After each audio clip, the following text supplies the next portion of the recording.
अस्सलाम वालेकुम। आप देख रहे हैं मेरा यूट्यूब चैनल में इमरान हुसैन एडवोकेट। और आज हम बात करेंगे शराइत निकाहनामा में जो तलाक की शर्त लिखी जाती है कि अगर खावंद बीवी को तलाक देगा तो उस सूरत में कुछ ना कुछ अमाउंट लिख दी जाती है कि वो खावंद अदा करेगा अगर वो उसे तलाक देगा तो, या कोई प्रॉपर्टी लिख दी जाती है, या कोई भी चीज़ बतौर कंडीशन रख दी जाती है तलाक के ऊपर कि अगर वो खामखा या बिला वजह बीवी को तलाक देगा तो खामन जो है वो इतने पैसे देगा या प्रॉपर्टी देगा या गोल्ड देगा, जो भी चीज़। ये कंडीशन अमूमन आपने देखा होगा कि निकाहनामा में दर्ज कर दी जाती है जब निकाह हो रहा होता है। तो अब इस पे पहले भी मैंने वीडियो बना रखी है, इसकी लीगल जो पोजीशन है उसके ऊपर, कानून में इस शर्त की क्या अहमियत और वैल्यू है, ये आज हम इन डिटेल 3 जजमेंट की रोशनी में आपको बताएंगे। दो जजमेंट लाहौर हाई कोर्ट की हैं और एक जजमेंट जो है वो सुप्रीम कोर्ट ऑफ पाकिस्तान की है। इन तीनों जजमेंट में इस शर्त के बारे में और इस शर्त की कानूनी हैसियत के बारे में मुकम्मल डिटेल बता दी गई है, और ये फाइनल कर दिया गया है कि ऐसी शराइत जो लिखी जाती हैं जो तलाक के ऊपर कदगन होती है या तलाक के ऊपर एक मशरूत तौर पे खामद को जो है वो बाउंड किया जाता है कि वो तलाक ना दे सके, अगर तलाक देगा तो वो बतौर हरजाना जुर्माना समझें या शर्त के तौर पे, तो वो पेमेंट अदा करेगा। और ये पेमेंट यहाँ मैं वाज़ह करता चलूँ, ये हक महर की सूरत में नहीं होती बल्कि ये तलाक की शर्त की सूरत में होती है। तो इन तीनों जजमेंट्स में जजमेंट्स आप नोट कर लें अगर करना चाहते हैं तो। पहली जजमेंट जो है इस पॉइंट के ऊपर वो है 2022 CLC 963 और लाहौर हाई कोर्ट की है। इसी का 2022 CLC 729 पेज, ये भी लाहौर हाई कोर्ट की है। अच्छा, इसके आगे एक और लाहौर हाई कोर्ट की है PLJ 2021 Lahore high court page 485, और जो सुप्रीम कोर्ट ऑफ पाकिस्तान की है वो है PLD 2021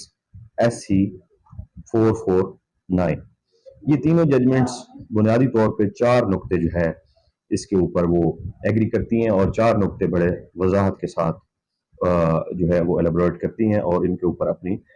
जो है कोर्ट्स वो अपनी राय और फैसला जो है वो देती हैं। सबसे पहली चीज़ तो उन्होंने कहा है कि जो तलाक होती है ये है क्या चीज़। ये खावंद का एक हक है और ये एब्सोल्यूट राइट है, जिसमें मतलब है कि कोई मुदाखलत नहीं हो सकती। ये खावंद का ही सोली खावंद ही जो है वो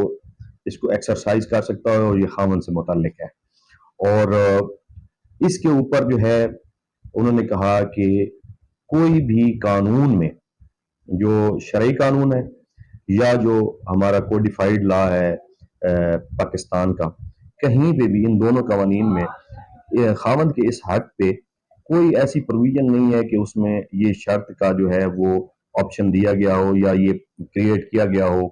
कि शर्त भी लगाई जा सकती है। तो कहने का मतलब ये है कि शरई और कानूनी तौर पे कोई कानून ऐसा मौजूद नहीं है जो इस चीज़ की इजाज़त देता हो या इस चीज़ के बारे में बयान करता हो कि ऐसी शर्त जो है तलाक के ऊपर लागू हो सकती है। दूसरा पॉइंट जो इन जजमेंट्स में बताया गया है वो ये है कि वही बात कि कोई खावंद जो है वो उसको शरीयत की जानिब से एक हक मिला है तलाक का, और ये उसकी आज़ाद मर्जी के ऊपर डिपेंड करता है, फ्री विल के ऊपर डिपेंड करता है। लीगली ये पॉइंट पहले पॉइंट से डिफरेंट है। पहला पॉइंट था कि कानून में क्या कोई गुंजाइश है या नहीं है, दूसरा ये है कि वो फ्री विल के ऊपर है। शरन हमारी शरीयत ये कहती है कि अगर अपनी आज़ाद मर्जी से वो देना चाहे तो दे सकता है। तो जब बात आज़ाद मर्जी की आ जाती है तो फिर उस डाइवोर्स के बाबत जो खावंद की मर्जी है उसके ऊपर, आज़ादी के ऊपर कोई कदगन नहीं लगाई जा सकती। तो वो अपने इस फैसले में बिल्कुल आज़ाद है और उसके ऊपर कोई कदगन ये शर्त लगाकर उसे बाउंड नहीं किया जा सकता या मशरूत नहीं किया जा सकता। अब जो तीसरा पॉइंट है इसमें वो ये है कि जो जजमेंट्स थी नीचे अदालतों की, उनमें ये कहा गया कि जो फैसला था नीचे अदालतों का, जब ये जजमेंट दी जा रही थी تو اس میں یہ کہا نیچے والی عدالتوں نے جو تھا فیملی کورٹ اور ڈسٹرکٹ جج کی کورٹس نے، انہوں نے کہا کہ انہوں نے وہ شرائط جو تھیں وہ ڈگری کی ہوئی تھی، تو عدالتوں نے کہا کہ سپریم کورٹ اور ہائی کورٹ نے کہا کہ یہ ایسی شرائط نہیں ہے کہ ان کو ڈگری کیا جائے، یہ مینٹینیبل بھی نہیں ہے، اور جو ان تینوں ججمنٹ میں عدالت تحت کی جتنی بھی وہ ججمنٹس تھیں جن میں کہا گیا کہ ڈگری کر دی گئی اماؤنٹ، ان کو کالعدم قرار دیا اور وہ سیٹ اسائڈ کر دیا گیا، یعنی کہ اس کو انہوں نے غلط قرار دیا۔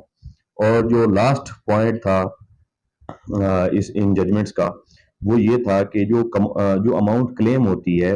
ڈیورس کی صورت میں، جو مینشن ہوتی ہے نکاح نامہ کے کسی کالم میں، وہ کسی صورت بھی مینٹینیبل نہ ہے۔ اب مینٹینیبل کا مطلب یہ ہے کہ اگر اس کو لیگلی ڈیپلی دیکھا جائے تو مینٹینیبل ہی جب نہ ہے تو اس ججمنٹس کی بنیاد پہ تو یہ بھی ہے کہ اگر دعویٰ آئے اور آپ اپنے جواب دعویٰ میں یہ پلی لے لیں کہ یہ دعویٰ مینٹینیبل بھی نہیں ہے،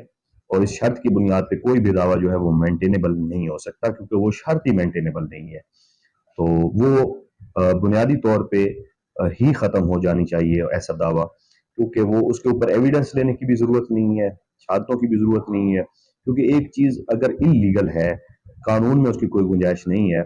تو اس کو مینٹینیبل کہا جائے گا کہ وہ مینٹینیبل بھی نہیں ہے اور اس کے اوپر کوئی بھی فردر پروسیڈنگ کی ضرورت نہیں ہوتی۔ تو یہ 3 ججمنٹس تھی اس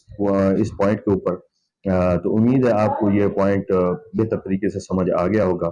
اگر کوئی کویسچن اس حوالے سے مزید ہو تو آپ کمنٹ سیکشن میں پہنچ سکتے ہیں، اور واٹس ایپ نمبر میرا دیا گیا ہے، لیکن آپ کوشش کیا کریں کہ مجھے وائس کی شکل میں وہاں پہ اپنی جو کویسچنز ہوں وہ بھیج دیا کریں۔ آپ اکثر کالز کا رش ہوتا ہے جس کی وجہ سے میں ریسیو نہیں کر سکتا کالیں، تو اپنی وائس چھوڑ دیا کریں، میں کوشش کرتا ہوں کہ میں اسٹیپ بائی اسٹیپ فردن تمام لوگوں کو رسپونڈ کرنے کی کوشش کرتا رہتا ہوں۔ تو چینل ہمارا سبسکرائب کر لیں اگر نہیں کیا تو، ویڈیو ہماری لائک کر دیں، اور اپنے دیگر جو آپ کے ذہن میں سوالات ہیں قانونی، ان کے جوابات کے لیے ہمارا چینل دیکھتے رہیں۔ شکریہ۔